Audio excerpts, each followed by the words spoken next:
Technology decides everything that we do. It influences one's inspirations and one's connections and one's well-being and perhaps one's demise. Society is deciding right now what role technology will ultimately play in our lives. People have suggested that one day we will spend more time in the digital realm than we do in the physical realm. Others have suggested that we already have become cyborgs, dependent and inseparable from our technology. Now, everyone's usage of it varies from person to person, but it's fair to conclude that right now, our dependency and usage of it is very different than it was in as little as 5 or 6 years ago. And I want to explore that in today's video. I started college in 2014. Standard equipment coming in at the time included a laptop, smartphone, maybe a Bluetooth speaker, maybe even a game console, but not much more. Now, well, Bluetooth headphones are up there for your commutes and intense focus sessions. You might want some wireless earbuds for when you're working out or on the move. A bit busy? Use your smart assistant to wake you up or turn your lights on. Oh, hold on, I got a message. I can't read it from my phone because I'm using that to record, but I can reply from my smartwatch. I don't need to carry keys in a wallet because buildings are RFID and I can pay for things on my phone on the off chance that I'm not already shopping online.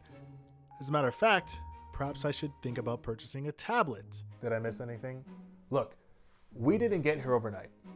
Why have we developed this appetite for colorful screens and catchy notification sounds? Well, 2 reasons come to mind and consequently 2 perspectives. The first one is that we've adapted to using technology for our own convenience. You can wake up and turn on your lights, play media on your TV, order a meal straight to your doorstep, and learn about anything that's going on in the world, all before you get out of bed. We fell short of our parents' dreams of flying cars, but to say that what we have right now isn't pretty awesome couldn't be further from the truth. Our devices are like a giant funnel, ready to force feed us any and all information it can. The problem is that we don't have total control over what goes into that funnel. That second perspective is a bit less exciting. Addiction is a brain disorder characterized by compulsive engagement in rewarding stimuli despite adverse consequences. We love technology, almost to the point where we can't get enough of it. We will consistently check Instagram likes despite how much value it may or may not have to us. We will scroll through the news on our timelines despite how overwhelming it can be sometimes. Hell, we will reply to someone in our messages, scroll through our timelines on Twitter or Instagram, and then pop over to a YouTube video and watch it for 5 minutes until our next message comes in, and then repeat that process for hours on end. Guilty. Apps and notifications are quite literally dopamine slot machines, and I couldn't sugarcoat that anymore. As our demand for entertainment and connections and access grows and grows and grows, this begins to become reflected in our global markets. With all the development of these devices and services, it's like a car with bad brakes.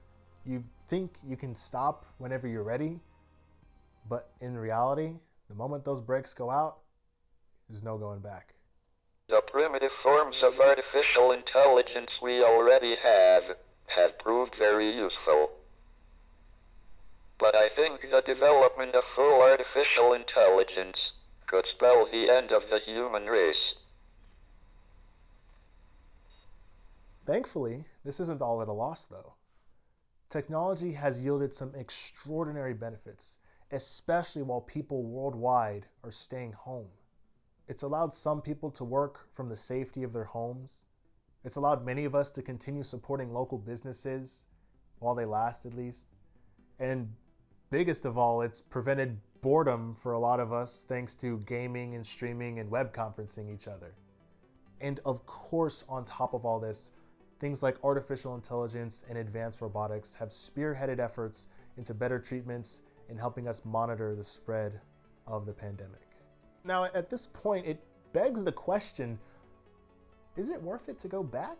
And if we go back, what are we going back to exactly? It's been proven now that a lot of things, to an extent, can be done from home, to the point where we're asking, is it worth it to go back necessarily and take the risk? I can't answer that question for everyone, but it's something to think about. Take a moment and reflect on your own life over the past couple months. Have you spent 1, 2, 3, 4, 5 days inside and still felt pretty normal? Or have you discovered a new product or service that you like a lot and it helps you do something that you've always been accustomed to doing, but now it's done remotely, such as delivery services? And by now you might have thought about, do you feel comfortable and productive when you're working or learning from home? It's something to think about, really, because we have to consider, what are we going back to now that technology has taken us to a whole new level? Remote meetings and classes can routinely be expected to be offered going forward into the future. Our phones will still send notifications, our subscriptions aren't going anywhere, and that late night fast food delivery is going to taste just as good next month as it did this past month. So tell me, what are you missing? And yes, there is still a lot of room for improvement. We have a long ways to go in terms of ethics, access, scalability, and moderation. But let me know what you think. What's something that you've always been accustomed to doing for years that you'd like to see brought back when we return to our new normal? And perhaps what's something that you've recently discovered that you'd like to see continue with us into the future?